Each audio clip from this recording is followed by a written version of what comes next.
kanonisasi pengetahuan itu oleh para orientalis. Saya dulu kuliah di Sanata Dharma ya, belajar tentang hal-hal seperti ini. Terus kemudian saya sering ke perpustakaan di bawah di Sanata Dharma. Itu ada perpustakaan naskah-naskah kuno yang dimiliki oleh P.J. Zoetmulder. Itu salah satu orang yang sangat dihormati di dalam kajian-kajian Jawa di kalangan orang Katolik ya. Terus saya kalau pulang dari situ itu merenung gitu loh. Kalau saya ke pesantren nggak bisa saya mengakses seperti ini gitu. Tapi hanya diam aja mau gerundel bilang dengan siapa kan nggak patut juga, nanti dikira gimana gitu. Nah itu terus kemudian melecut saya untuk mencari naskah-naskah atau sumber-sumber yang berhubungan dengan tradisi Jawa ya, tradisi orang-orang pribumi dan seterusnya itu. Mengapa kita penting belajar sejarah itu yang perlu kita uraikan ya. Salah satunya adalah kalau kita tidak mengenal sejarah kita tidak mengenal siapa diri kita, kesinambungan tradisi kita, pengetahuan kita, dan apa yang kita telan setiap hari. Kita tidak mengerti sebenarnya misalnya tentang yang disebut tradisi kanonisasi kamus Jawa misalnya. Kanonisasi kalau di Madura ya nanti perlu ada yang nulis kamus Madura, kamus Sasak dan seterusnya, tata bahasa Jawa. Itu kalau kita tidak membaca dengan tekun di perpustakaan terus kemudian merefleksikan itu nggak akan ngerti. Dikiranya itu adalah warisan dari misalnya kesarjanaan dari orang-orang pribumi gitu loh. Padahal kalau kita baca kamus Jawa itu adalah warisan dari orang-orang orientalis Zendeling. Zending itu misi, Zendeling itu utusan. Orang-orang yang diutus untuk melakukan kegiatan misi. Lahir dari para Zendeling. Di Sunda itu kamus pertama itu disusun itu juga oleh orang Zendeling. Di antaranya adalah Eskulsma, menulis tentang kamus Sunda. Terus kalau di Jawa itu ya kamus yang disusun oleh Winter dan seterusnya itu ya. Kalau kita nggak mengerti itu urutan-urutannya, kita akan ternyata rujukan ini tetap memiliki titik kritis itu. Belum ada yang menyusun setelah saya itu berjalan di antara sumber-sumber itu, kamus Jawa Islam. Belum ada yang menyusun itu. Yang ada itu kan kamus Kawi Jawa gitu. Kamus Jawa kuno itu kan dari tradisi naskah-naskah yang dari Ramayana dan seterusnya kemudian diolah menjadi kamus. Tapi yang dari Babat, periode Demak Babat itu sampai ke Mataram belum ada kamus yang mengolah itu. Kamus Sembahu Sastra Jawa ini sekedar contoh aja ya. Kamus Sembahu Sastra Jawa yang ditulis oleh W.C.S. Purwodarminto, kata serapan tentang Arab atau Jawa Jawa tidak mengenal kata sunat gitu ya. Tapi di dalam kamus itu nggak ada. Saya telah meneliti ini kalau ini. Berarti memang penulisan-penulisan tentang sejarah itu harus dibaca dengan kritis, termasuk dalam penulisan-penulisan tentang kamus, tata bahasa dan seterusnya. Kalau tata bahasa yang disebut tata bahasa Jawa itu, saya itu dari Banyuwangi, punya tradisi sedikit agak berbeda dengan tradisi bahasa Jawanya orang Surakarta dan Yogyakarta. Yang disebut tata bahasa Jawa itu tata bahasa Kartasura sama Surakarta. Itu kalau kita mengerti pembabakan proses seperti itu, kita masih banyak yang perlu digarap gitu loh. Itu kajian para intelektual di kampus tuh cocok gitu. Masih banyak tata bahasa, misalnya tata bahasa Sunda versi Banyumasan, versi Osing. Kalau saya itu Osing tradisinya di Banyuwangi. Itu sekedar contoh ya lah. Ini kemudian mengkristal menjadi pergulatan dalam diri saya. Pada saat yang sama saya mengalami kemarahan tentang Islam. Kemarahan tentang Islam itu fokus dari para sarjana itu terlalu banyak kepada porsinya ya, kepada literatur bahasa Arab dan juga sebagian ke bahasa Inggris dan seterusnya ya. Tapi fokus untuk mempelajari tradisi sendiri yang pernah ditulis itu belum begitu besar. Itu salah satu membuat kemarahan dalam diri saya, tapi ya saya pendam saja gitu. Saya benar. Siapa yang akan memulai kalau bukan kita-kita sendiri yang harus membaca dan kemudian mengungkapkan, memberikan perspektif, ya akhirnya ya saya termasuk orang yang ikut bagian memulai itu gitu ya. Ada teman-teman yang lain kan juga begitu, mengkaji dan seterusnya itu. Nah, akibat dari kemarahan itu saya pernah dekat dengan salah satu kelompok penghayat. Jadi kemarahan itu mengantarkan saya kepada salah satu kelompok penghayat. Lama bergaul di sana, istilahnya mengalami keguncangan ya, itu setelah mahasiswa itu. Jadi akhirnya kemudian tapi terus kembali lagi kepada dunia santri, dan memang harus ada yang menulis seperti saya lah kira-kira itu. Walaupun saya juga nggak menafikan kajian-kajian dari kampus loh, saya nggak itu. Saya tetap menggunakan prasasti, saya menggunakan inskripsi, tetap ya. Bukti-bukti geologi saya pakai. Nanti akan saya ungkapkan ya bagaimana cara. Jadi awal buku ini adalah tentang munculnya orientalisme, terutama tentang agama Jawa.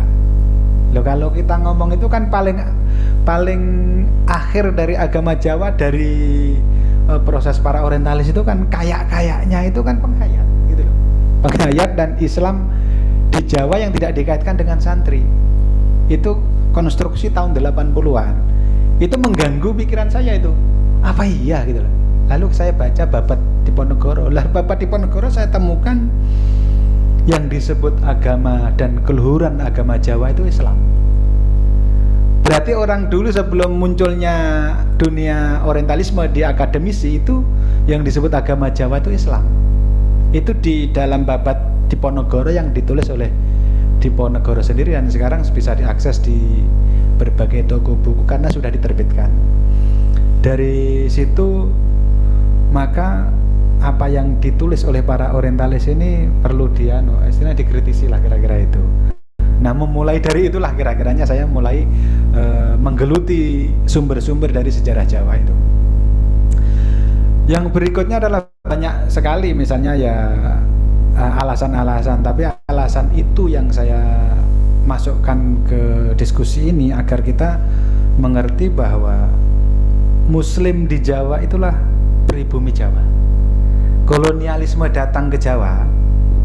Kebetulan saya sekarang sedang menulis kolonialisme dan orientalisme itu. Ketika kolonialisme datang ke Jawa, pribuminya Islam, nggak ada yang tidak. Ditemui di mana-mana itu ya Islam.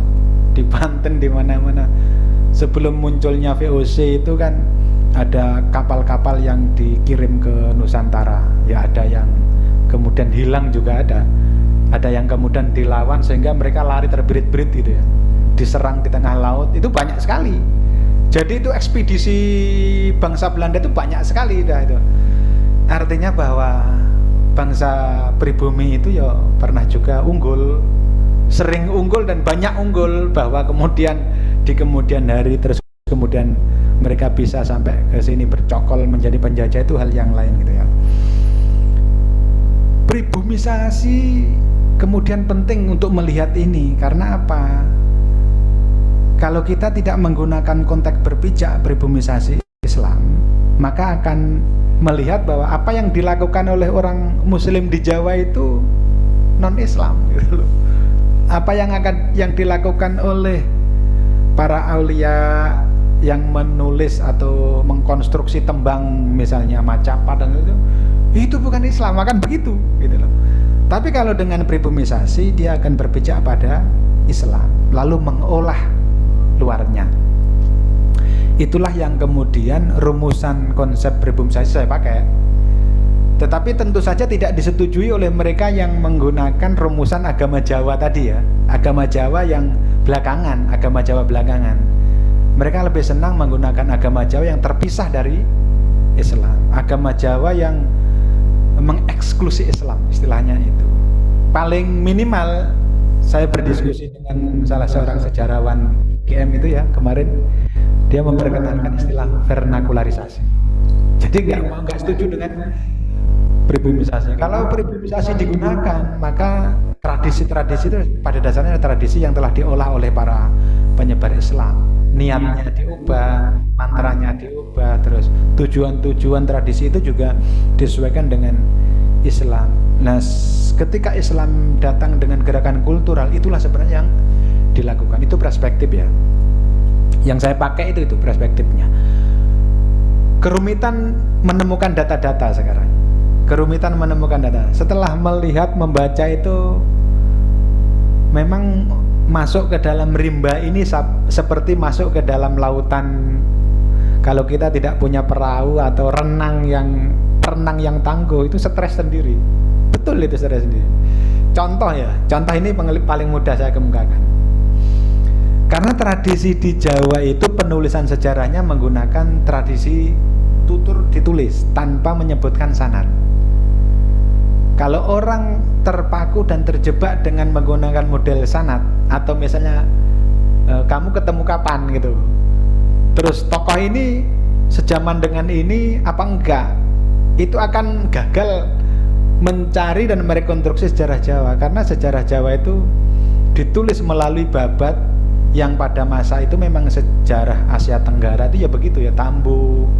Terus kayak misalnya di Melayu itu saya baca Merong Mahawangsa itu ya, sejarah awal orang Melayu itu dari Alexander the Great itu ya. Itu juga modelnya babat begini.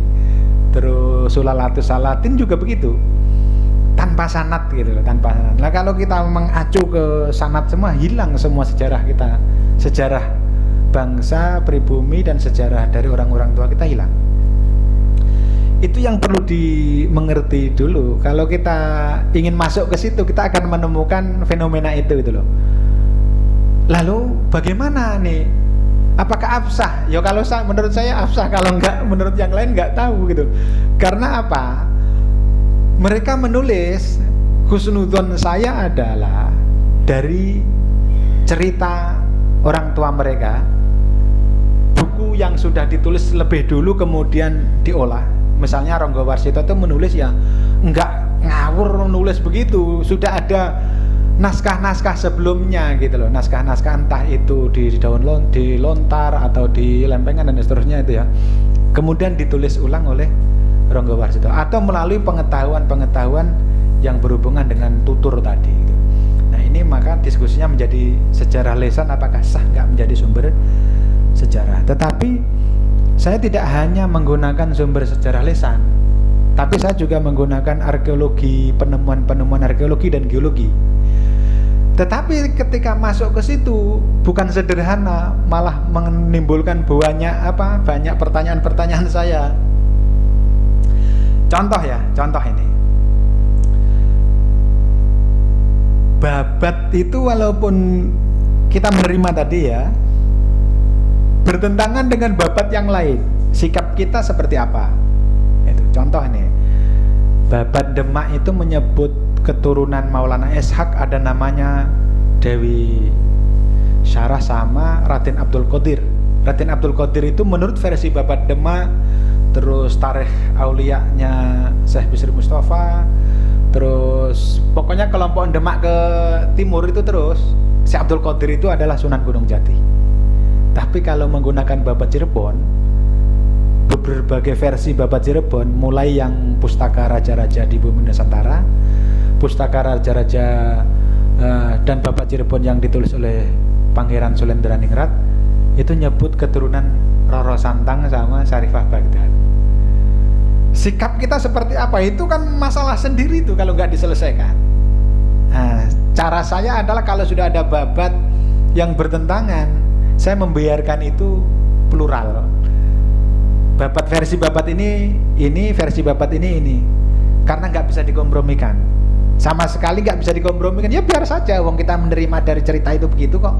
Toh kita juga nggak bertemu dengan Sunan Gunung Jati gitu loh.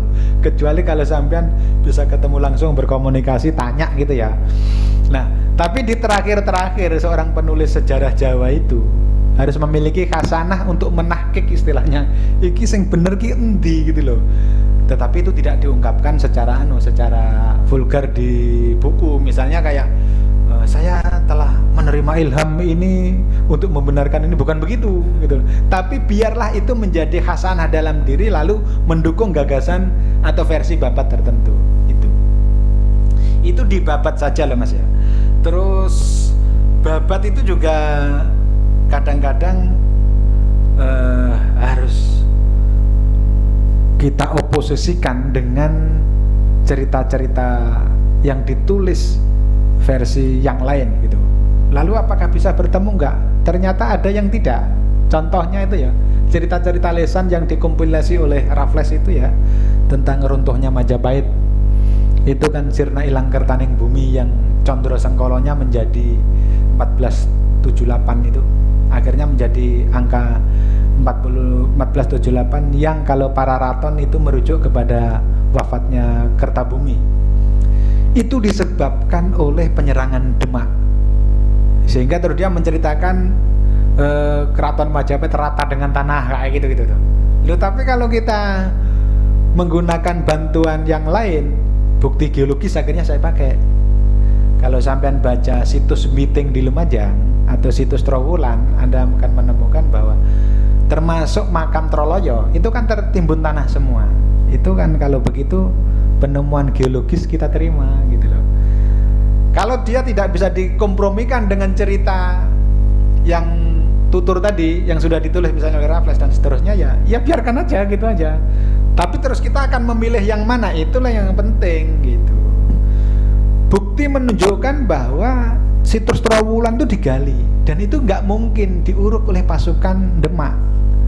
Sebesar Trowulan Mojokerto masa mau diuruk tanah kan nggak mungkin. Di situs Sembiting juga begitu. Itu kan baru ditemukan belakangan, digali, ditemukanlah itu menjadi kira-kiranya pusat dari kerajaan Majapahit Timur ketika dia berkonflik dalam perang Parekrek itu. Nah, dari situ sumber-sumber cerita juga harus kita olah kembali gitu loh. Lalu kalau mengenali kontradiksi itu seperti apa? Kita tafsirkan. Jadi yang disebut sirna ilang kertaning bumi itu bukan karena dia diserang Demak atau yang lain. Memang karena terjadi akumulasi panjang ketika bangsawan ini sudah terjadi dari Parekrek seterusnya itu kehilangan soliditas dan kehancuran memang sudah menjadi kehendaknya, karena sudah tidak ada bangsawan yang ingin bersatu di dalam Majapahit sehingga menjadi negara-negara yang merdeka. Ada juga berita Cina ya. Berita Cina ini kan agak banyak dipercaya oleh Barat. Salah satu yang mentransliterasi berita Cina itu W.P. Groeneveld. Saya melacak siapa orang ini itu ya. Ternyata orang ini adalah, saya dalam buku Orientalisme yang ingin saya tulis itu, dia anggota masyarakat seni dan ilmu pengetahuan Batavia. Itu kalau di dalam bahasa Belandanya BG, itu singkatannya. Kalau nanti ada Genootschap apa itu loh. Masyarakat seni dan ilmu pengetahuan, dia anggota di situ dan punya salah satu buku tentang katalog-katalog perpustakaan BG yang dibuat oleh ini. Itu diterjemahkan dari dari bahasa-bahasa Cina itu ke bahasa Inggris oleh Groeneveld itu. Ada berita Cina yang mengatakan Raja Jawa itu satu, King Tumapan. Itu kan bingung kan, tuh sopo King Tumapan itu. Ada juga berita Cina itu yang mengatakan Raja Jawa itu namanya Prabu Gede Namai atau apa gitu. Lengkapnya nanti dicek ya, Prabu Gede Namai. Itu nggak ada, semua mau prasasti nggak cocok itu. Sejarah lisan juga nggak cocok. Tak cari-cari nggak ada. Ya sudah, ini kalau sudah begitu ya biarkan aja. Ini versi ini begini gitu aja. Kalau begitu sudah nggak bisa dibuat kompromi gitu.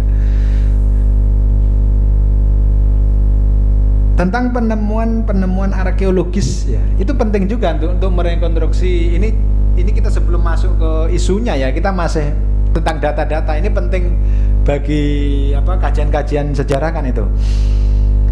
Ternyata penemuan arkeologis itu tidak satu-satunya acuan. Setelah saya meneliti penemuan arkeologis, contoh ya, belum lama itu ditemukan rangka-rangka manusia leran di Seluke Rembang, bukan leran di Gresik. Ada yang dari Gresik enggak ini? Leran itu ternyata ada di Rembang juga, di Seluke. Jadi Jadi kayaknya dulu itu masyarakat Leran itu sudah menjadi apa, di pesisir-pesisir itu banyak, sehingga Leran itu ternyata ada di Seluki Rembang. Rangka itu di bukit, terus kemudian kena abrasi laut, muncul rangka-rangka manusia Leran itu, lalu kemudian digali. Saya membaca 2 laporan penelitian arkeolog Yogyakarta. Yang satu menyatakan, menyimpulkan begini, padahal ini satu data loh, satu data. Rangka manusia ini dikubur menghadap ke utara. Lalu ditafsirkan menghadap ke utara itu karena dia rindu kepada tempat asalnya sebagai ras di Jawa itu dari daerah Melayu, Taiwan gitu. Rindu asalnya lah. Terus kemudian ada arkeolog yang lebih muda. Kalau yang lebih muda ini kan apa, semangatnya oke lah gitu ya, semangat. Digali benar itu data itu. Ternyata manusia Leran rangka-rangka itu menghadap ke utara, tapi tangannya itu sendakep istilahnya. Bukan hanya menghadap ke utara, tetapi miring menghadap ke kiblat. Yang kemudian disimpulkan ini mirip dengan penguburan cara Islam. Ya secara otomatis memang penguburan Islam begitu gitu loh. Padahal rangka manusia Leran itu disimpulkan pada abad 10 dia.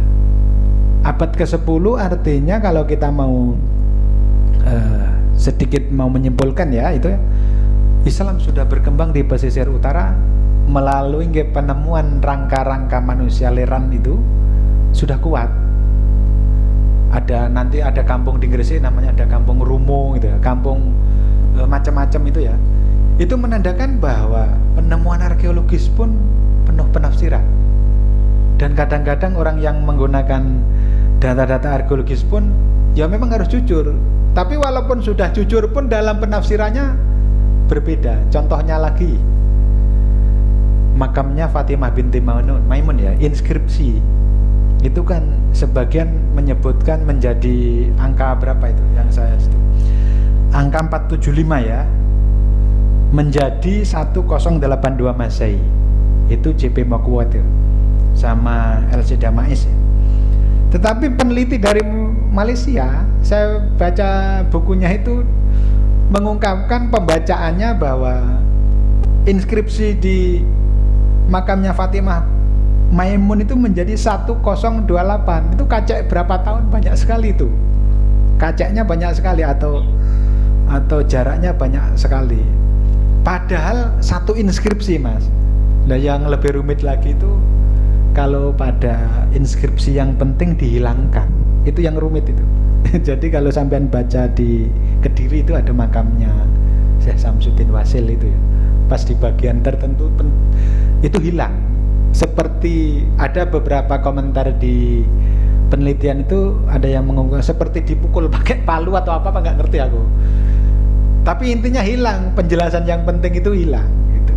Ada juga yang begitu.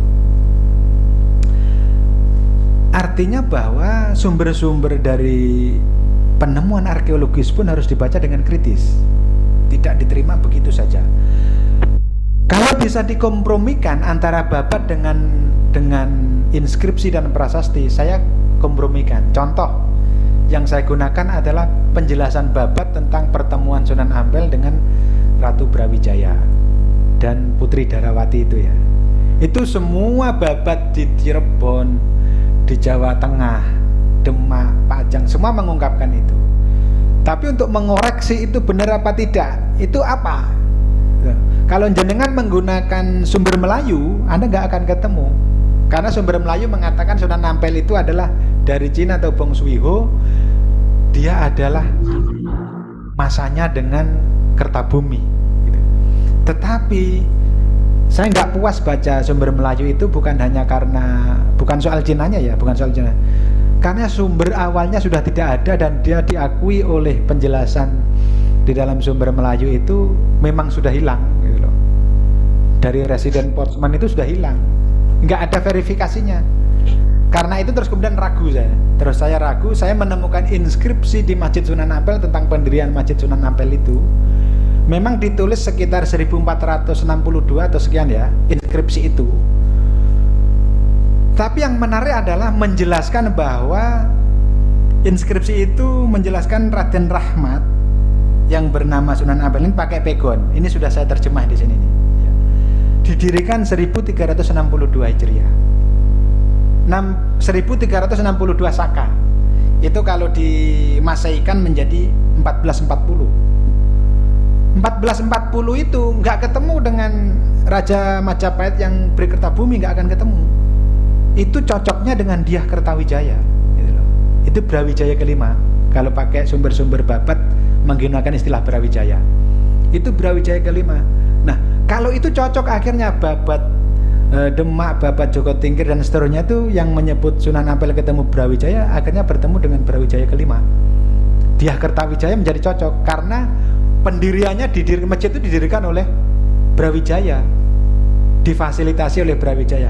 Itu inskripsi yang di Masjid Sunan Ampel di dalam pakai pegon Melayu sebenarnya itu. Dengan begitu saya mengabaikan sumber yang lain. Ya sah-sah saja, terserah itu. Ya sah begitu. Kalau Anda kok nggak pakai sumber Cina yang lebih baru ini, saya punya pendapat sendiri tentang sumber Cina gitu. Bukan saya anti Cinanya atau yang lain-lain itu, karena soal pencocokan terhadap data-data yang lain itu kalau bisa dikompromikan begitu. Termasuk contoh-contoh dari penyebutan Babat itu tentang Sunan Ampel itu banyak sekali namanya. Kalau di inskripsi itu namanya Abu Rahmat Al-Aidak, jadi marganya Al-Aidak Sunan Ampel itu. Tapi kan di tempat-tempat yang lain tuh Raden Rahmatullah kan gitu ya. Ada bahkan di beberapa sumber-sumber yang lain disebut dengan nama-nama yang lain. Kalau sudah beda begitu ya dianggap aja bahwa itu memang Sunan Ampel, ditafsirkan begitu. Kalau enggak begitu nanti akan banyak Sunan Ampel banyak sekali itu. Itu namanya berselancar di lautan data-data itu begitu. Harus siap pusing dulu. Yang menarik itu begini.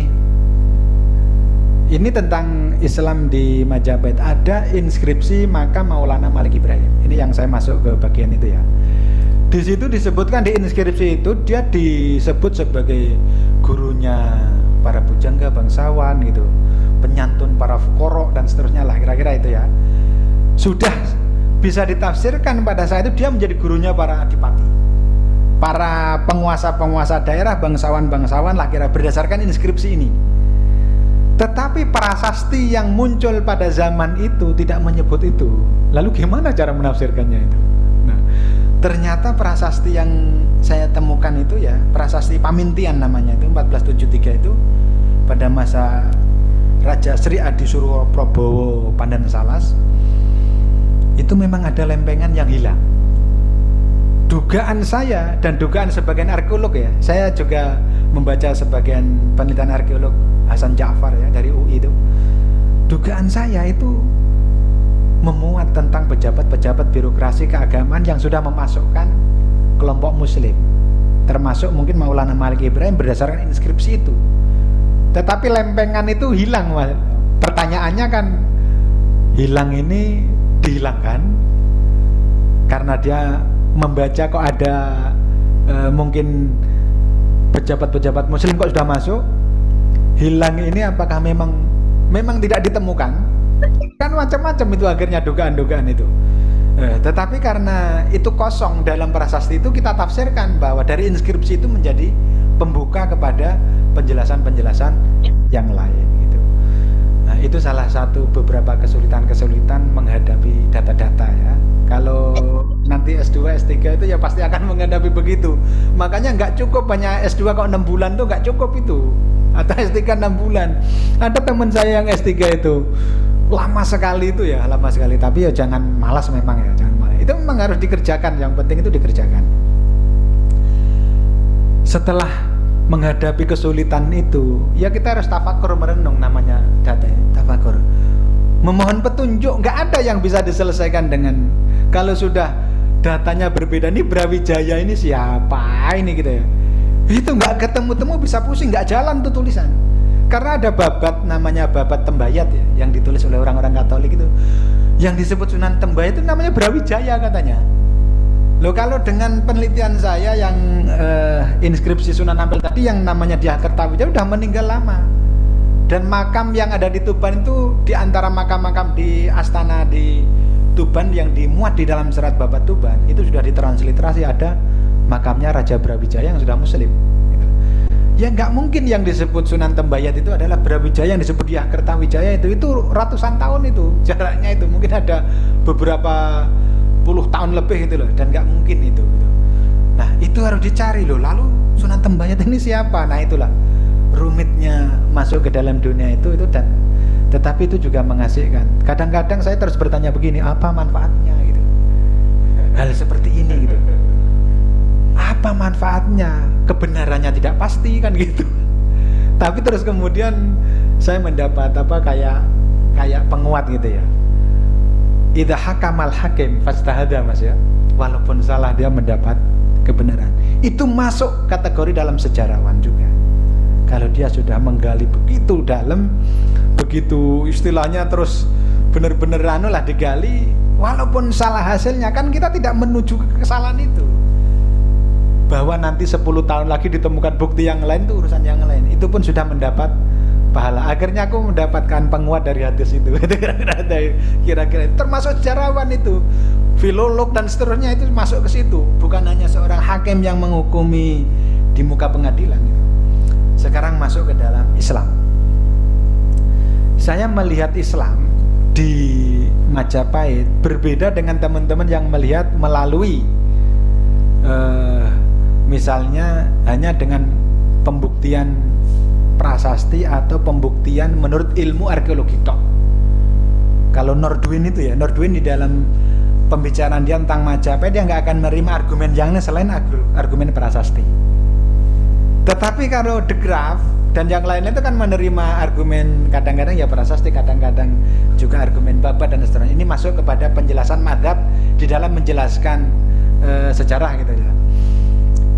Cecep termasuk orang yang tidak menerima penjelasan babat, dan dia mengkritik keras itu. Mengkritik keras kalau orang menggunakan mitologi dan seterusnya, itulah. Itu urusan yang lain. Saya menggunakan babat sekaligus menerima prasasti, penjelasan geologis dan seterusnya. Tentang Islam di Majapahit saya memulainya ya. Ini memulainya awal dari Islam itu rata-rata orang menjelaskan dari makam Fatimah binti Maimun ya. Inskripsinya karena yang tertua itu, termasuk dari Malaysia, dari Barat dan seterusnya itu ya. Terus setelah itu baru Maulana Malik Ibrahim, baru kemudian Syekh Jumadil Kubro dan yang lain-lain itu ya. Tetapi kalau menggunakan cerita babat dan cerita kuno Jawa, bukan hanya babat ya, cerita kuno itu cerita Jawa yang tidak ditulis di babat tetapi dikaji melalui cerita-cerita pewayangan. Itu ditulis misalnya di dalam Serat Kondo atau yang lain. Kebetulan yang saya rujuk adalah dalam cerita perjalanan Agastya ke Nusantara. Agastya itu kalau sampean memahami, dia adalah penyebar Islam penyebar Hindu Siwa pertama di Jawa. Dalam salah satu ceritanya, ini belum banyak yang diungkap ya. Dalam cerita pewayangan atau cerita ini tentang Kumbayana, dia bercerita bahwa Kumbayana datang dari India, lalu naik kuda sembrani. Kuda sembrani saya tafsirkan sebagai perahu, karena dia nantilah terlalu detail ya. Setelah datang di Jawa, intinya si Agastya ini sampai ke kerajaan Sawo Jajar. Setelah di Sawo Jajar dia dihukum, orang ini Agastya ini dihukum. Setelah dihukum dia mencari setelah dihukum itu ditolong masyarakat, lalu mencari guru. Guru inilah yang namanya kemudian disebut di dalam cerita Jawa kuno tentang Bambang Kumbayono itu bertemu dengan Begawan Sidik Mulyo. Loh, nggak mungkin namanya Sidik Mulyo itu orang Hindu gitu loh. Begawan Sidik Mulyo itu saya kemudian menafsirkan ini adalah seorang muslim yang sudah berkelana dari dunia-dunia muslim lah kira-kira itu, sampai di Jawa kemudian bertemu dengan Bambang Kumbayana yang namanya ditafsirkan oleh Purbacaraka menjadi Agastya. Padahal Hindu Jawa itu atau Hindu Siwa itu pertama-tama dari Agastya. Kalau begitu mungkin sekali dapat ditafsirkan bahwa Islam sebenarnya sudah datang sebelum Agastya. Cuman ini nggak ditafsirkan oleh Purbocoroko, karena Purbocoroko itu justru proyeknya adalah bagaimana mengeksklusi Islam, memunculkan tradisi-tradisi lama. Tradisi lama itu ya Hindu dan seterusnya itu. Tetapi saya menemukan di dalam penerjemahan yang dilakukan Purbocoroko, dia mengalami mungkin ya kebingungan, jadi kok ada namanya orang Sidik Mulyo ini, guru Begawan Agastya ini, namanya Begawan Sidik Mulyo. Nah, dari Begawan Sidik Mulyo ditunjukkan Agastya ini dapat mencapai sumur Jolotundo. Ini kalau itu pewayangan udah itu ya. Intinya bahwa dia bertemu lah, kira-kira itu, bertemu dengan itu. Loh kalau begitu, ya Islam lebih dulu datang, gitu loh, ke Jawa. Meskipun dia belum membentuk satu enklav kesultanan atau kerajaan. Yang kedua, data kedua itu adalah data tentang perjalanan laut. Mungkin enggak? Ya mungkin sekali. Sampai kalau melihat ke Candi Borobudur, ya ini agak panjang sedikit tapi nanti saya ringkas ya. Candi Borobudur itu kan ada perahu samudra raksa. Sampean bingung pasti kalau nggak mengerti itu. Loh, saya sempat bingung juga ke Candi. Loh, kok ada perahu iki? Lalu saya olah, ini saya kaji. Loh, kenapa kok Borobudur ada perahu? Ternyata di dalam pahatan Candi Borobudur itu sudah ada pahatan tentang perahu-perahu. Artinya orang Jawa masa itu ketika candi itu didirikan sudah mengalami kosmopolitanisme, perjalanan laut. Apalagi di dalam Al-Quran sendiri kan ada istilah kosakata kata kafur, kafuro, bukan kufur ya, kafur Nusantara, sudah dikenal di Al-Quran. Artinya masa itu sudah ada hubungan-hubungan. Terus belum lama ini ada penemuan perahu tua di Punjul Harjo, perahu tua di Cirebon dan Indramayu. Arkeolog menemukan itu dan dia menyimpulkan abad 10, sebelum abad 10 kira-kira perahu itu sudah digunakan orang Jawa. Perahu itu besar. Perahu itu kemudian dimuseumkan menjadi perahu Punjul Harjo. Perahu itu membuktikan bahwa perjalanan itu sudah ada. Terus penelitian yang saya sebut manusia leran itu menunjukkan bahwa hubungan-hubungan antara Persia, India dan seterusnya itu sudah ada sejak lama gitu loh.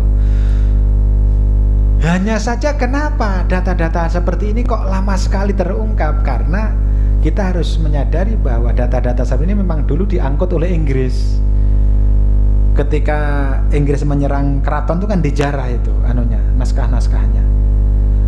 Terus diangkut oleh Badan Penasihat Urusan Pribumi yang di salah satunya ya KF Hole, salah satunya Senurgronya itu dikumpulkan. Naskah-naskah kuno itu memang dikumpulkan oleh Institut Budaya Jawa sebagian aja, kemudian menjadi perpustakaan Sonobudoyo. Dikumpulkan lagi oleh BG Mas.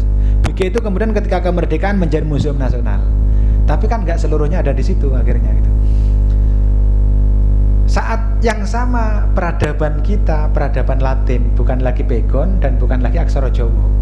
Kita sudah merasa senang dengan atau merasa nyaman dengan Latin, membaca Latin gitu loh. Akhirnya kita nggak ngerti terhadap dunia pegon sendiri terus dan juga dunia aksara itu. Padahal itu ada gitu. Nah, dengan dugaan saya bahwa Islam itu lebih lama dari Hindu, meskipun belum membentuk kesultanan, saya membuktikannya seperti apa? Argumennya begini. Jadi sejak jatuhnya Baghdad oleh pemerintah Mongol, itu sejarawan pasti sudah ngerti, itu kan menjadi kesultanan-kesultanan kecil. Ada pemburuan juga kepada sisa-sisa Abbasiyah dan Umayyah, kan masing-masing lawan politik diburu juga itu. Kesultanan-kesultanan kecil itu sebelum abad 1400 itu sudah berdiri, dari mulai Delhi, Maladewa sampai ke sini itu sudah berdiri. Tarekat-tarekat sudah muncul. Syekh Abdul Qadir itu kan wafat sekitar 1100-an sekian. Imam Ghazali 1100 sekian. Dan verifikasi paling dapat dipertanggungjawabkan adalah Rihlah Ibnu Battuta. Itu kan 1300-an itu ya. Itu sudah menyebut berkunjung kepada sultan, menyebut berkunjung kepada Syekh Sufi, kepada Khonokoh Sufi atau pondok-pondok Sufi, berkunjung ke makam-makam, dia melihat keramat-keramat dan seterusnya. Artinya semua perjalanan saat itu Itu kesarjanaan Muslim itu adalah kesarjanaan yang telah mapan perpaduan antara fikih, tasawuf, kalam dan seterusnya, filsafat dan seterusnya mapan. Tidak menjadi pertentangan, walaupun nanti di akhir-akhir kalau di Nusantara seperti Hamzah Fansuri ada pertentangan ya. Itu artinya sudah mapan. Dan orang-orang Muslim sudah berkelana ke banyak tempat. Ya sangat masuk akal. Kalau perjalanan laut yang saya ceritakan tadi, ada pahatan-pahatan perahu di Candi Borobudur. Dari pahatan-pahatan perahu itu ceritanya Samudra Raksa itu ya, perahu Samudra Raksa itu kemudian ditemukan oleh seseorang gitu. Seseorang itu terus kemudian pesen replikanya ke orang Kangean. Orang Kangean ini terus kemudian membuat perahunya. Lah perahu yang model itu dibuktikan untuk berlayar ke Madagaskar. Dari Madagaskar kembali lagi kemudian ditaruh di situ sebagai monumen. Sebagai monumen yang dulu berarti orang Jawa itu sudah melanglang ke mana-mana. Terus yang kedua yang ingin saya katakan adalah orang Jawa itu, dan juga di Nusantara loh Mas ya, yang disebut Jawa itu namanya dulu Jawi. Kalau Sunan Ampel itu menyebut hamba wong Jawi itu ya bukan hanya penduduk Jawa di sini, macam-macam ya di Nusantara. Itu rasnya macam-macam. Terbukti dengan penemuan rangka-rangka manusia, kajian-kajian ras. Jadi kalau saya berangkat pertama ada orang mengatakan pemurnian Jawa dengan mengeksklusi Islam, atau orang yang merasa paling Jawa, yang lain tidak Jawa, oh ini dari Arab, ini dari ini gitu ya, dia bisa saya simpulkan dia nggak mengerti sejarah Jawa, nggak mengerti sejarah ras Jawa, dan nggak mengerti apa orang Jawa pertama yang di Jawa itu kalau dalam kajian ras itu sudah pindah ke lebih timur, ke Australia. Sangat mungkin dia menjadi orang-orang yang itu aborigin itu, yang dipukul mundur sama orang Inggris itu ya. Dua hal itu menjadi penting ya, perkembangan Islam terus kemudian mempengaruhi di Jawa.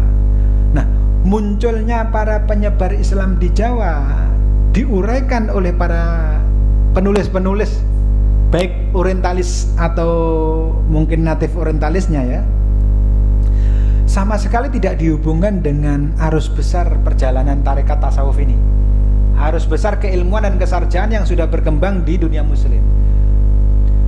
Sementara yang saya temukan ya, kalau Sunan Gunung Jati itu tarekatnya ada Sadiliyah, ada Satoriyah, bahkan membaca Ibnu Arabi, sudah membaca Ibnu Arabi, di babat-babat disebutkan begitu. Terus Sunan Ampel itu disebutkan mengajarkan wirid Naqsabandiyah, itu adalah pelafalan dari Naqsabandiyah.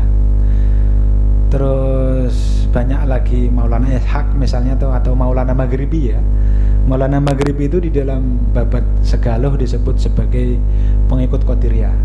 Dia berguru kepada Syekh Abdul Qadir, maksudnya ada guru Qadiriyah. Terus kemudian menyebarkan Islam ke sini. Dengan mengerti ini kemudian ada beberapa yang perlu kita ungkapkan kembali, bagaimana kaitan dengan tradisi Islam, konsepsi masyarakat Islam, struktur masyarakat dengan pengetahuan-pengetahuan tasawuf, sufi, kalam, fikih, tafsir yang berkembang saat itu. Nah, Sunan Bonang itu sudah menulis tafsir. Sekarang ada di Museum Demak ya, di Museum Demak, tapi belum ada yang mentransliterasi. Hanya sampai 15 yang selamat, mungkin sampai 30 gitu ya. Terus namanya Sunan Giri juga punya Majmu'ah Khutbah Jum'ah li Sunan Giri yang sekarang sudah dikumpulkan oleh Kemenak kayaknya itu. Juga ada naskah-naskah Giri, banyak sekali itu naskah-naskah Giri. Ada seorang dokter dari Surabaya yang kuliahnya di sini kayaknya, yang meneliti naskah-naskah Giri dan dia mengkaji tentang kitab Sarto Barkoh. Kalau nggak salah namanya Bapak Afan Mukarrom atau apa-apa gitu ya. Itu menunjukkan bahwa kekayaan naskah-naskah kita sangat luar biasa, dan hubungan antara naskah-naskah itu dengan tradisi kesarjanaan tasawuf, fikih, tafsir sangat kuat gitu loh.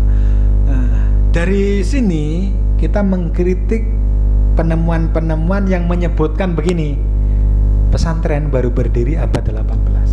Itu diantaranya dikemukakan oleh beberapa orientalis.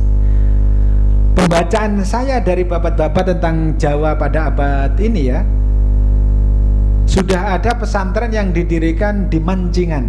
Mancingan itu di Pamancingan di Parangtritis, Maulana Maghribi. 3 tokohnya yang penting itu yang kemudian dimakamkan di sana adalah Syekh Belabelu, Babat Segaloh yang mengungkapkan itu ya. Sudah ada mendirikan padepokan. Ya, kalau informasi kitabnya memang masih langka, kecuali kitab-kitab yang ditulis oleh Sunan Bonang itu ya. Banyak sekali ya. Terus Sunan Ampel monumennya ada, Masjid Sunan Ampel. Ya jelas lah itu, abad berapa itu? Bukan abad 18 lah. Kalau di babat-babat disebutkan yang dipelajari itu Al-Quran, kitab-kitab kuning, terus baru nanti di murid-murid tahap akhir diajari wirid Naqsabandiyah. Belum lagi pesantren-pesantren yang lain ya. Ada di Cahyana itu Purbalingga, Pangeran Atas Angin dan Syekh Jambu Karang, cerita-cerita di terus Datuk Kahfi dan yang lain-lain. Sanad yang menghubungkan dengan Datuk Kahfi dengan sanad tarekat Satoriah itu masih banyak di Cirebon, terutama di mana di dalam gitu loh. Kalau sanad tarekat Satoriah di Kartasura itu banyak mengambil dari Syekh Abdul Muhyi Pamijahan. Syekh Abdul Muhyi itu yang Gua Karang itu adalah Satoriah dan Qadiriyah. Dia di sana itu bertapa karena disuruh mencari gua yang dulu digunakan. Ini versi yang bisa ditolak dan juga bisa diterima oleh versi orang-orang tasawuf itu ya. Bertapa karena disuruh mencari gua yang dulu dibuat tapa oleh Syekh Abdul Qadir. Waktu 40 tahun tapa Syekh Abdul Qadir itu kan salah satunya ke Jawa. Ada juga batu yang menjadi pijakannya Syekh Abdul Qadir yang dipercaya di Jambi gitu. Nah, Syekh Abdul Muhyi itu menemukan gua itu di Safarwati itu. Terus salah satu cerita-cerita versi pelajaran Qaidah Baghdadiyah itu Alif Fathah A, Alif Kasroh I, Alif Doma U, A itu dari Safarwati itu yang diajarkan Syekh Abdul Qadir. Itu versi orang-orang yang menemukan metode pembacaan Al-Quran. Jadi 3 bulan yang lalu saya mengkoordinir pertemuan dari orang-orang penemu bacaan-bacaan metode pembacaan Al-Quran cepat ya, ada yang setengah cepat, ada yang lambat juga gitu ya. Salah satunya ada yang cerita begitu, jadi sebenarnya unik, tetapi kita karena sudah terputus dengan kesarjanaan kita menjadi ini menjadi asing gitu loh, menjadi asing. Apa yang dilakukan para aulia beribadah Islam dalam bahasa sekarang, ilmu sosial melalui apa? Seluruhnya arsitektur, limasan, joglo itu kan khasanah yang sudah lama ada di Jawa. Melalui candi-candi itu kan ada pahatan-pahatan itu, tapi diolah gitu loh. Maka masjid-masjid kuno itu selalu ada 3 tingkatan. Tingkat pertama, tingkat kedua, tingkat atas. Dan paling atas itu ada lafal Allah dan Nabi Muhammad. Itu punya maknanya sendiri. Kalau orang Jawa itu kan orang yang penting supaya mengolah simbol. Pertama itu ya iman atau Islam, terus baru ada iman dan ihsan. Setelah itu baru kemudian dia mampu merasakan kehadiran Allah dan Nabi Muhammad itu kalau sudah begitu. Terus Masjid Sunan Ampel itu ada anunya, ada apa? Jalan-jalan itu kan banyak sekali itu. Ada 40-an atau berapa itu jalan yang untuk masuk ke ruangan masjidnya itu menandakan bahwa untuk sujud menemukan Gusti Allah itu jalannya banyak sebenarnya, disimbolkan dengan 40-an jalan itu. Ya mungkin 40-an jalan itu kan ya banyak sekali di dunia tarekat itu, banyak sekali itu. Nah, simbol-simbol itu kalau kita nggak mengerti dunia itu dan mengkaji itu pasti akan pusing menemukan itu.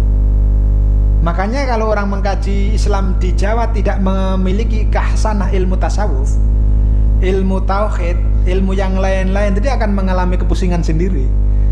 Iki bener apa iki gur khayal ya, pasti akan menemukan begitu gitu. Nah, dari situ buku saya itu saya sudahi bahwa apa yang dilakukan para aulia penyebar Islam awal tuh menyeluruh melalui sastra digarap. Sehingga warisan sastra itu kita nggak lagi bisa merujuk ke sastra Majapahit. Nggak ada warisan sanatnya Kidung Majapahit diwujudkan bunyinya seperti apa, nggak ada. Tapi kita hanya bisanya merujuk ke Macapat. Misalnya ya Dandang Gulo dalam Kidung Rumeksa ing wenginya Sunan Kalijaga itu ya, Durma dan seterusnya itu akhirnya bisa merujuknya ke situ. Kalau ke sana nggak bisa. Nah, orientalis berusaha mengambil rujukan itu dari sana melalui Institut Budaya Jawa itu, dimunculkan cerita-cerita lama itu. Tetapi kan menjadi terputus, ya nggak mungkin lah ratusan tahun itu diputus, kan nggak mungkin gitu. Tanggung jawab generasi sekarang mengilmui kembali untuk menghidupkan tradisi-tradisi yang ada di kita, di Jawa, di Madura, di Jambi dan seterusnya. Kalau di Jambi banyak sekali tuh, di Lampung, di Sekalabra itu, kerajaan Sekalabra dan lain-lain itu banyak sekali kalau mau. Itu adalah lahan dari penelitian. Terima kasih. Wassalamualaikum warahmatullahi wabarakatuh.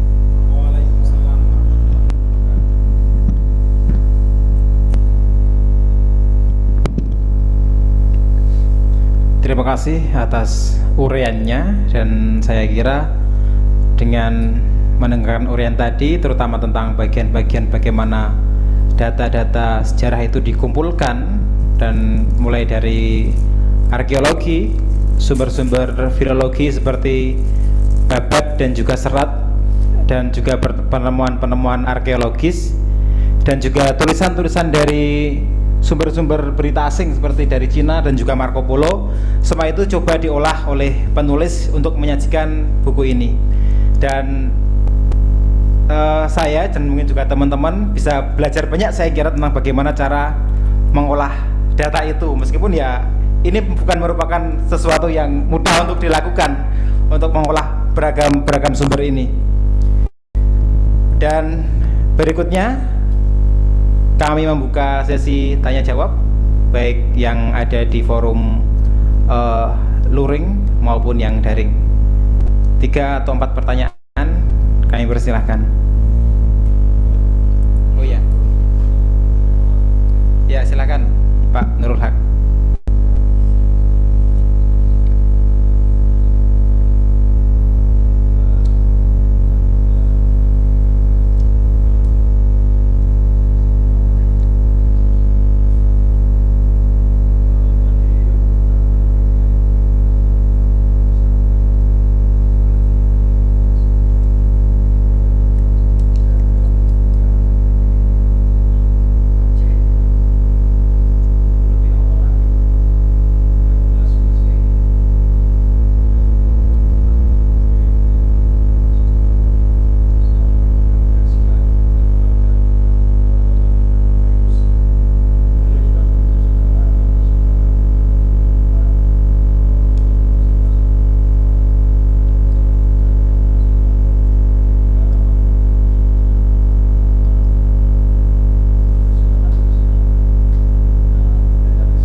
biar nanti yang peserta daring bisa mendengarkan pertanyaan dari Pak Nurul Haq.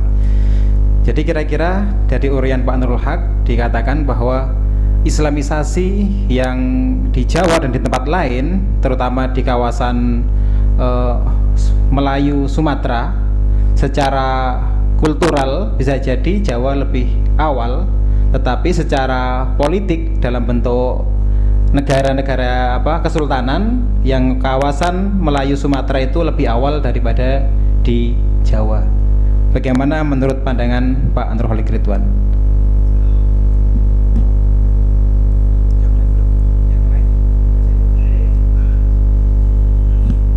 Oh iya.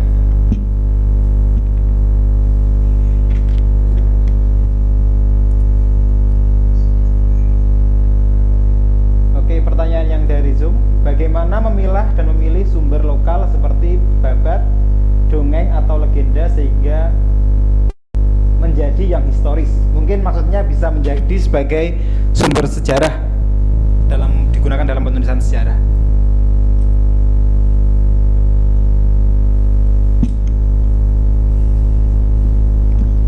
Oke, terima kasih Pak Nurul Haq ya. Kita dapat masukan banyak dari Pak Nurul Haq. Saya setuju alur dari penjelasan itu bahwa awalnya gerakan kultural, dan memang di Jawa itu gerakan kultural ya. Tetapi ada beberapa cerita yang mungkin kita juga berbicara tentang gerakan politik kekuasaan itu bahkan sebelum Majapahit. Itu ada cerita tentang Aji Saka, Mas, Aji Saka. Itu ditulis dalam banyak serat dan babat. Aji Saka itu pernah berguru kepada Nabi Muhammad. Cerita-cerita di situ, dan Nabi Khidir. Lalu pulang disuruh menyebarkan apa yang telah dipelajari itu, lalu mengalahkan dan bertahta di Medang Kamulan. Ini cerita ya, versi cerita. Jadi kalau versi prasastinya nggak ada.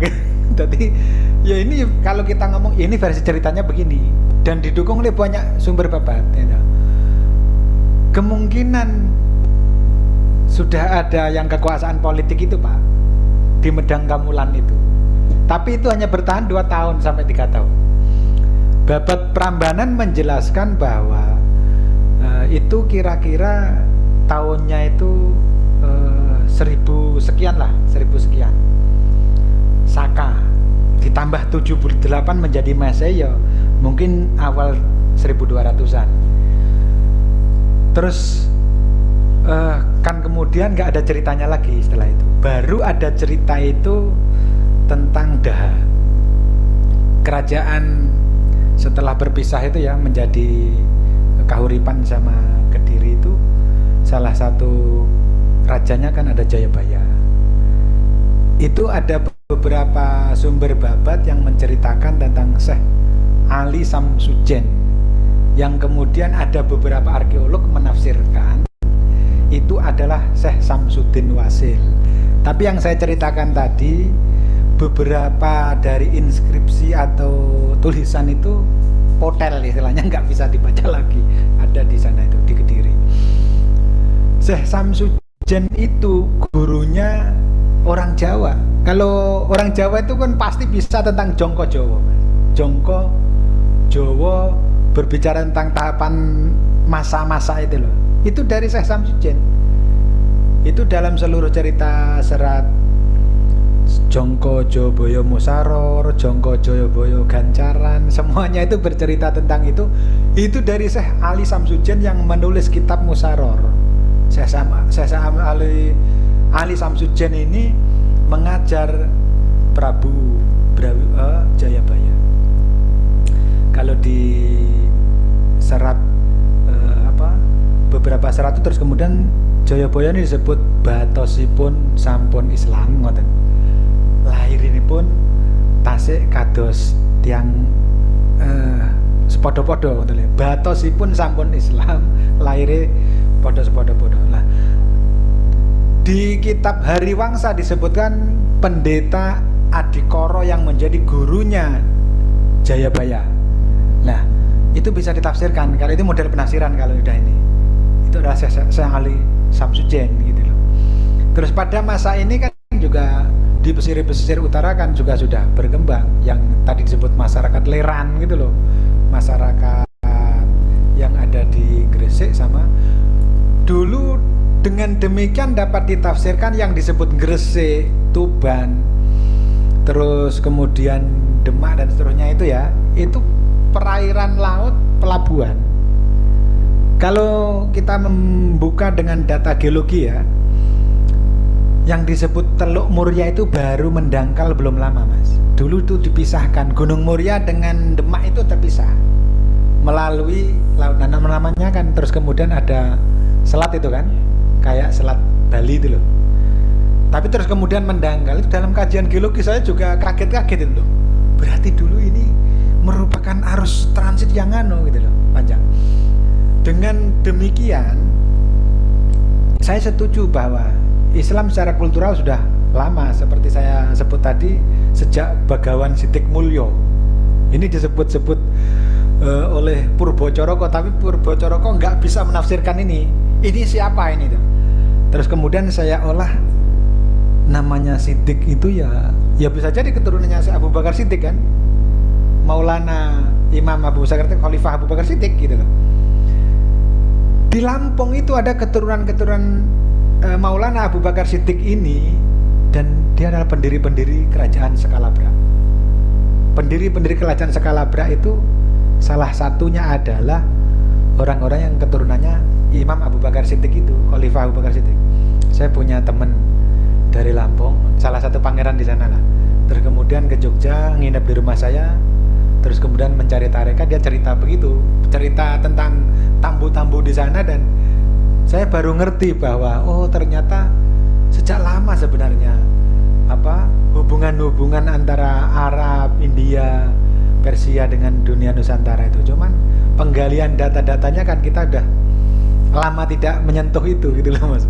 Ya sangat mungkin pak itu. Jadi lebih lama lagi. Saya tadi malah menyebut kalau Agastya itu berguru kepada Begawan Sidik Mulyo, berarti dia berguru kepada orang Muslim gitu. Kalau zaman segitu kan tetap disebut pendeta lama itu, pendeta, ratu Wahdat. Wong zamannya Serat Centini aja, tokoh yang disebut Amongrogo itu disebut dengan Sang Mahamuni, Sang Manon gitu, Mahayogi dan seterusnya lah kira-kira gitu. Jadi penyebutan itu sudah biasa sebenarnya untuk ulama Islam, bukan hanya untuk ulama mereka ya. Terus Islam politik dari mana gitu? Memang awalnya ya kalau kita mau sebenarnya ya dari Giri pak. Giri itu awal sebenarnya. Giri itu kan ketika saya baca cerita-cerita dari Giri itu ya, yang menceritakan tentang Giri itu ketika mendeklarasikan kerajaan, sebelumnya pesantren, menjadi kerajaan itu Sunan Bonang gelisah. Karena walaupun sudah terjadi perpecahan di kalangan Majapahit itu, terus kemudian kan belum ada penguasa muslim yang mendeklarasikan. Lah Sunan Giri mendeklarasikan itu Kesultanan Giri. Lalu di dalam babat Segaluh itu diceritakan Sunan Bonang menemui Sunan Giri. Terjadi diskusi lah, mungkin detailnya memang nggak diceritakan, tapi akhirnya saya bisa membuktikan. Saya punya saksi. Di situ disebutkan ini ditafsirkan apa, saya bisa membuktikan, saya punya saksi itu apa. Dari situ terus kemudian mereka pergi ke Pasai ketemu Maulana Ishaq. Dari Maulana Ishaq itu diceritakan kalau Sunan Giri itu adalah keturunan Blambangan, Raja Majapahit dari timur. Dia sah punya hubungan dengan Terah Majapahit.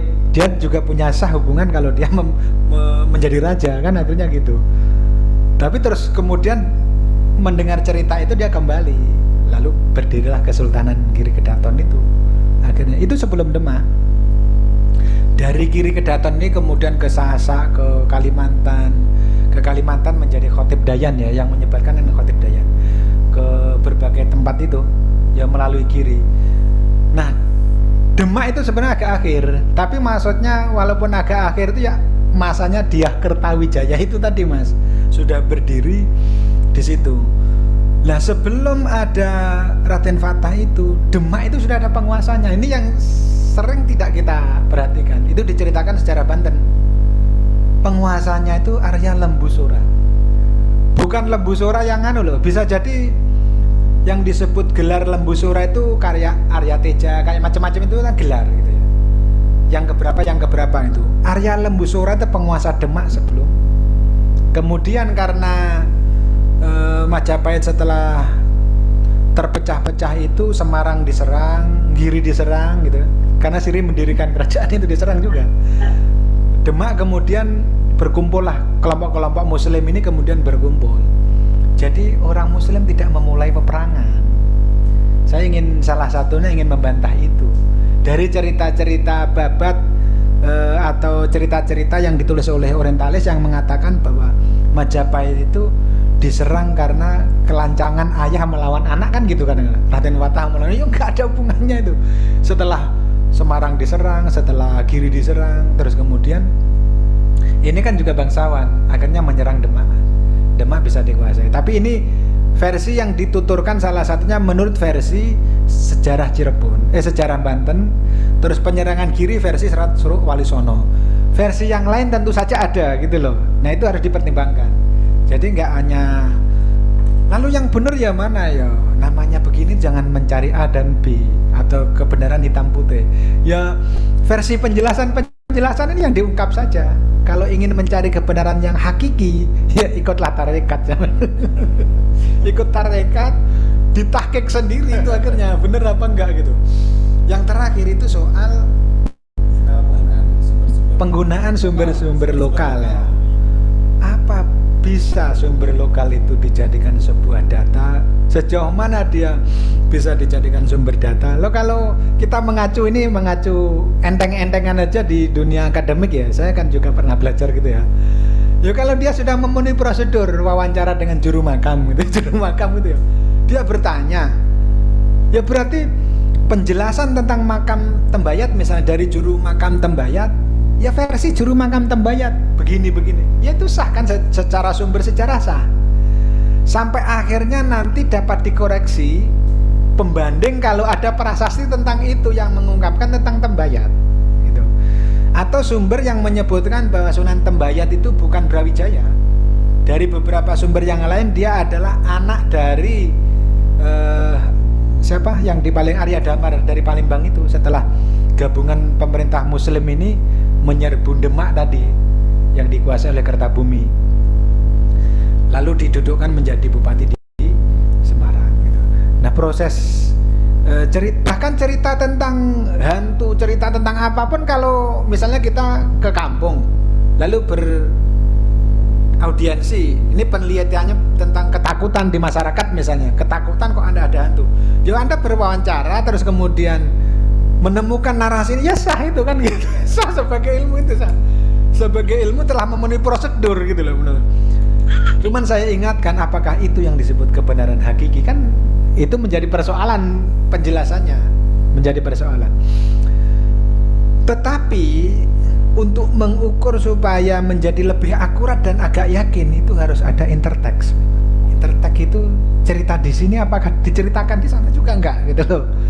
Misalnya cerita bahwa Sunan Giri itu memang menjadi pemula dari penyebaran Islam ke berbagai wilayah di timur, atau sangat berjasa, bukan pemulanya lah gitu. Kita harus mencari sumber interteknya. Misal Babat Sakra, Babat Seloparang gitu, Babat Selaparang, Babat Lombok dan seterusnya, itu menceritakan nggak? Kalau ternyata di situ menceritakan, dapat dipercaya lebih kuat lagi. Bukan hanya bersumber dari cerita di Jawa, karena ternyata di sana juga diceritakan ada sumber yang dapat digunakan untuk itu. Hal-hal yang kaitannya dengan misalnya mitologi atau cerita-cerita yang tidak bisa dipertanggungjawabkan kebenarannya dan seterusnya, itu kan juga kita mengerti bahwa itu tidak merupakan sebuah yang bisa diverifikasi derajatnya 100%, itu pun sudah pengetahuan mas. Kayak negara blok dengan non blok, kita mengerti ada negara non blok, itu pun pengetahuan bahwa oh ternyata ada toh negara non blok gitu loh. Ada jenis bahwa memang model-model begini, tradisi-tradisi seperti ini ya kita mengkaji itu sudah pengetahuan. Cuman levelnya itu apakah ini berguna bagi pembenahan akhlak apakah tidak, itulah peneliti yang punya orientasi itu jangan menyajikan data saja, pure data, harus ditafsirkan, diolah, dikerangkakan. Makanya tulisan saya itu di akhir saya kerangkakan dengan soal pribumisasi dan mengolah manusia Jawa itu. Terakhir yang ingin saya katakan itu ya, jangan membayangkan Jawa atau pulau-pulau Nusantara seperti sekarang ini yang terpisah-pisah. Dulu bisa jadi pulau yang disebut Nusantara itu adalah ya satu kesatuan, Pak. Satu kesatuan kan ya, belum lama juga kita berpisah dengan Lampung itu ya, dipisahkan oleh Selat di Banten itu ya, belum lama juga itu dokumentasinya banyak ya kalau itu. Demikian juga dengan Madura itu diceritakan di dalam Pararaton, berarti kan belum lama. Belum lagi nanti ada gunung yang baru muncul, ternyata verifikasinya ada di Jawa Timur itu, apa itu yang gunung Anaan muncul dari Sidoarjo itu loh.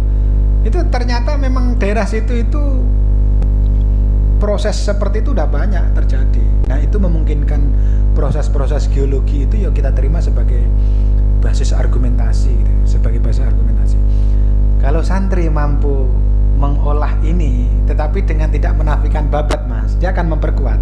Tapi kalau hanya berpegang kepada prasasti, tidak mau menerima babat, ya ruwet gitu. Tapi agak ruwet lagi kalau santri itu menulis nggak ada argumentasinya gini, langsung bercerita sejarah, nggak mengacu kepada babat, nggak mengacu kepada buku, nggak mengacu kepada prasasti, tulis ada cerita itu. Tapi dia nggak mau mengatakan saya mendapat ilham, nggak berani mengatakan itu agak kacau. Tetapi kalau yang babat-babat kan model penulisannya kan bukan penulisan mendapat ilham begitu ya, penulisannya kayak sejarah aja, dia gancaran istilahnya. Jadi kalau prosa itu presiden awalnya bukan dari Winter. Jadi orang-orang seperti Purbocoroko, Patmo Susastro itu kan mengeluhkan Winter karena dia yang mengawali tradisi penulisan sebagai prosa sejarah Jawa gitu ya.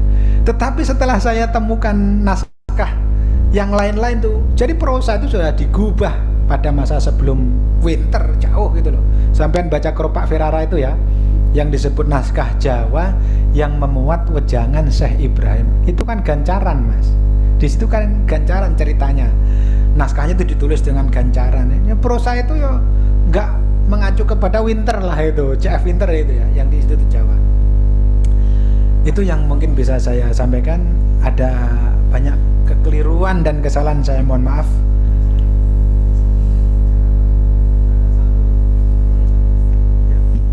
Oh ya, masih ada beberapa pertanyaan lagi.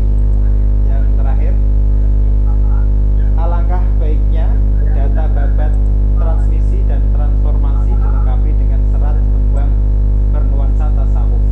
Pertanyaan-pertanyaan Bapak Nurholis Ridwan dalam menulis bisa diteruskan akademisi berikutnya untuk skripsi, tesis, dan disertasi dan lain-lain, dikaitkan dengan perpustakaan keraton Islam Jawa di Budigaring. Alumni Adam Subaika. Apa pertanyaannya?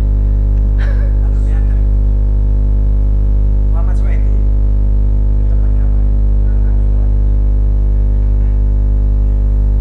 Yang dari forum luring ada yang ingin?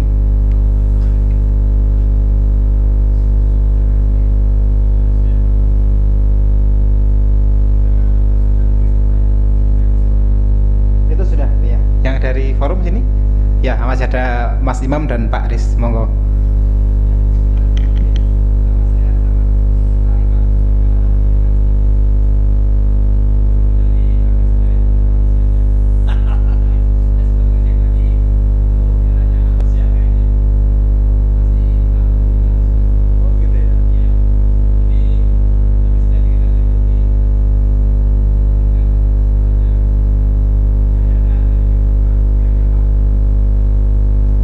Islam sudah ada berarti kan?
Mas Imam. Dan berikutnya dari Pak Rizwinarno, silakan.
Terima kasih atas informasi yang sangat berharga yang melacak tentang perguruan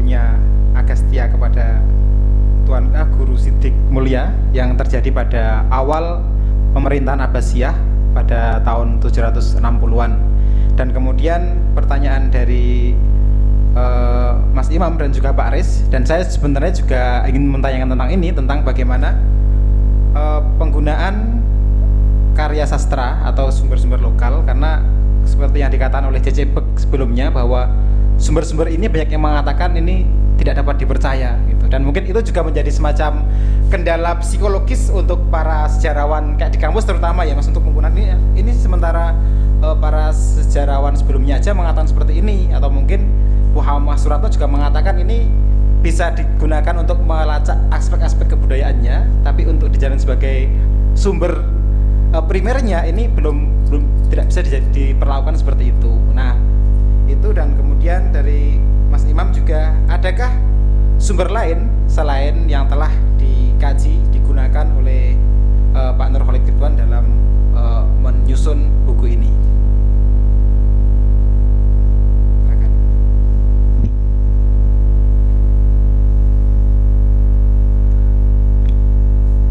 Kalau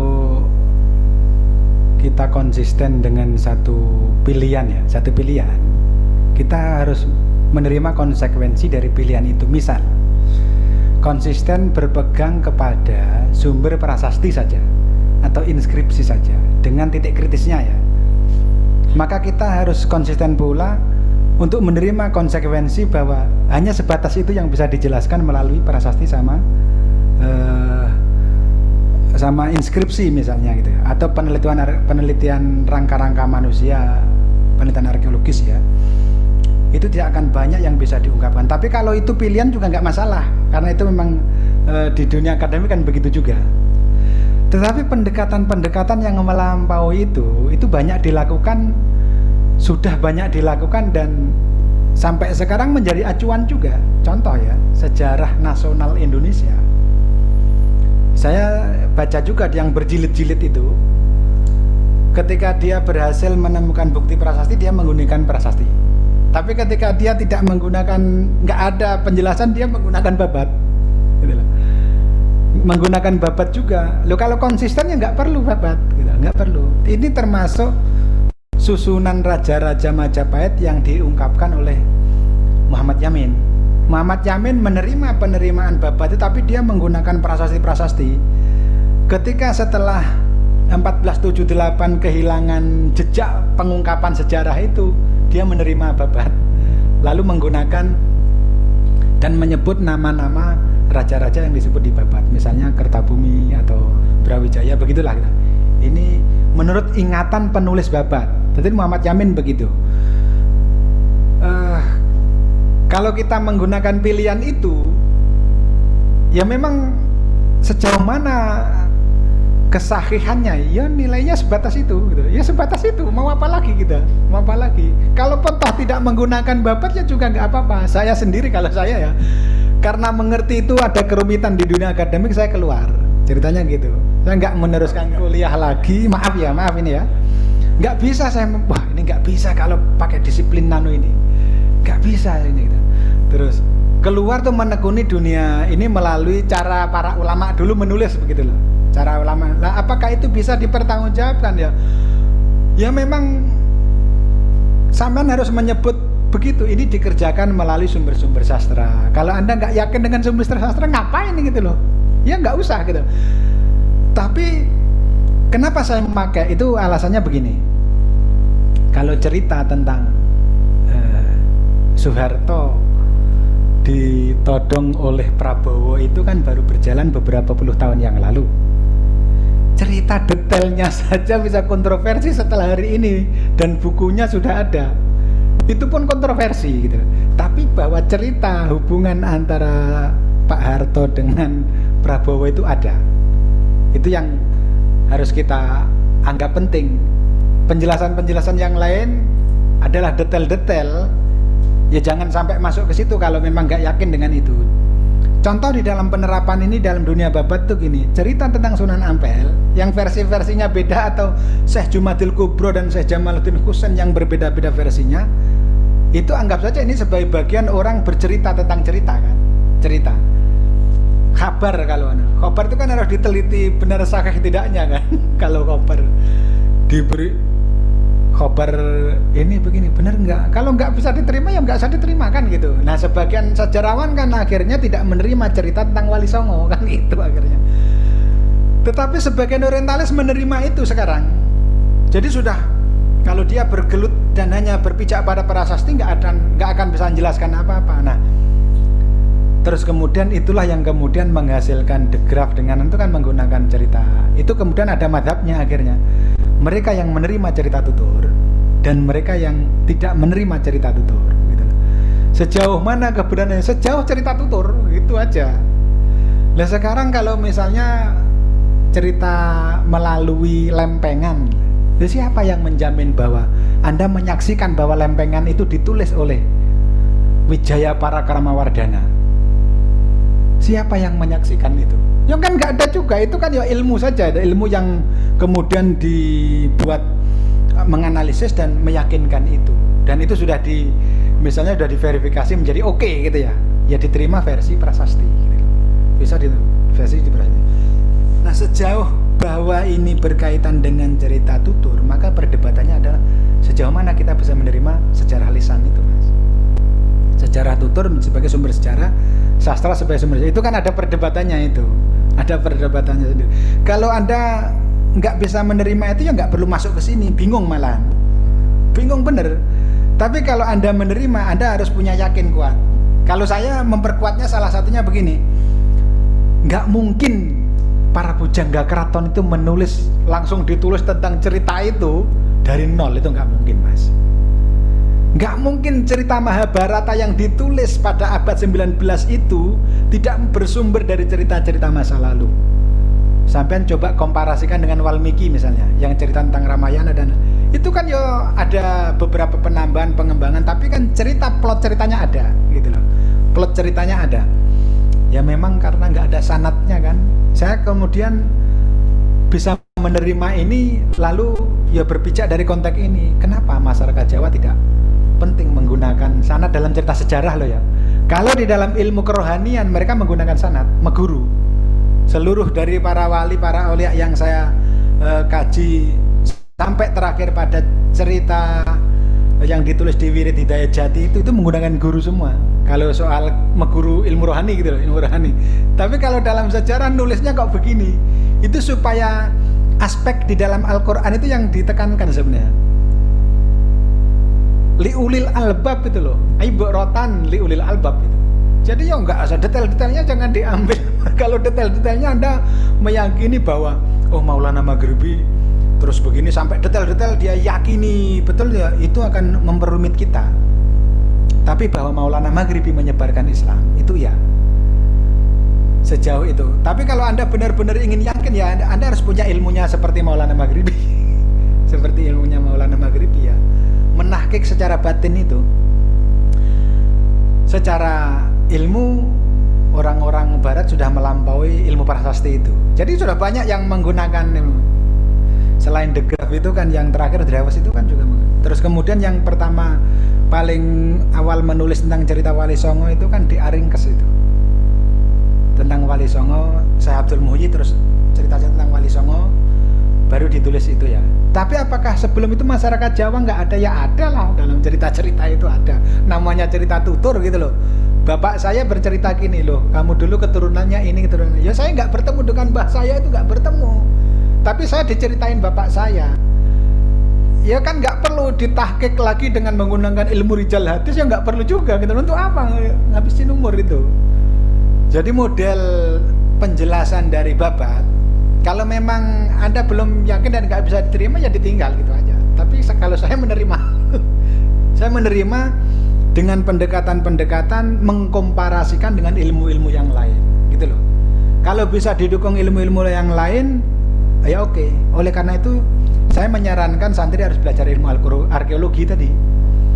Filologi, lo kalau misalnya kita nggak menerima sejarah tutur, lah untuk apa jurusan filologi di Belanda di mana-mana itu dibuat? Wong itu ilmu tentang sastra gitu misalnya, sejarah sastra dan seterusnya itu diterima juga di mereka gitu. Terus tentang lapangan apa yang bisa digarap, banyak sekali mas.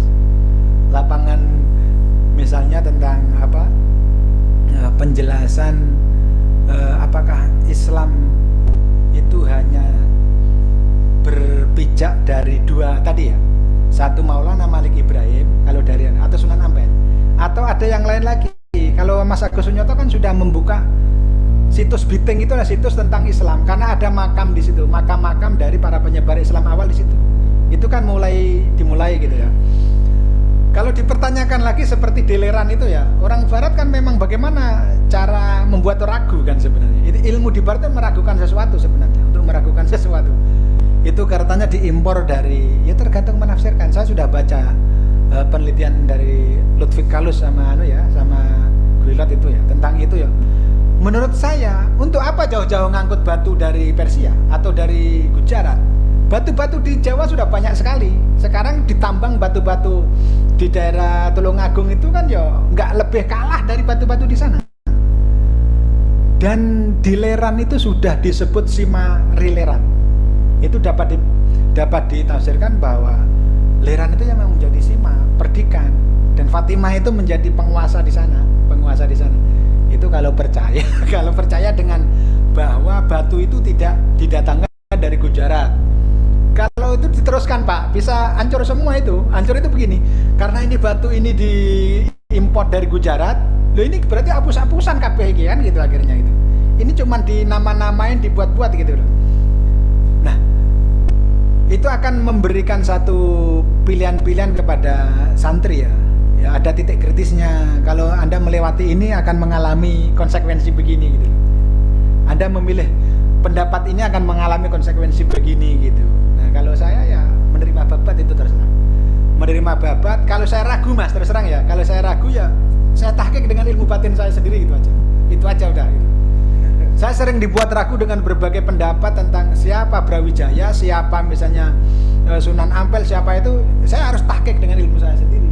Ilmu batin itu nggak bisa dengan terus yang tampakan luar itu ya untuk memperkuat argumen-argumen, tapi yang dari batin itu yang nggak disebutkan di sini, ya bahaya itu kalau orang disebutkan di sini itu nggak masuk itu nanti dalam dunia akademik itu Mas.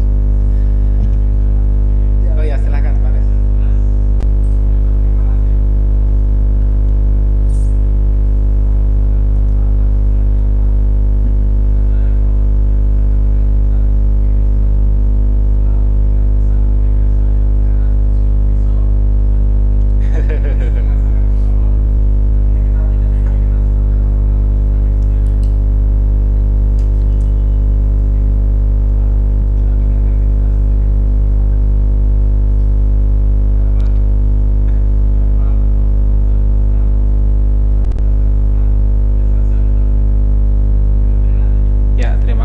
Dan karena waktu kita sudah habis, sebagai penutup saya ingin mengatakan bahwa karya Kiai Nurholik Ridwan tentang Islam di Jawa abad ke-13 sampai dengan abad ke-16 ini menjadi salah satu sumbangsih penting dalam literatur sejarah Islam di Indonesia, baik yang ditulis oleh generasi kolonial maupun oleh para sarjana yang datang dari Indonesia belakangan. Dan untuk itu, untuk menutup pada pertemuan sore ini, mari kita berikan aplaus kepada pembicara. Terima kasih banyak kepada para peserta, baik yang luring maupun daring, yang telah hadir dan mengikuti acara ini sampai akhir. Saya sebagai moderator mengakhiri, wabillahi taufiq wal hidayah. Wassalamualaikum warahmatullahi wabarakatuh.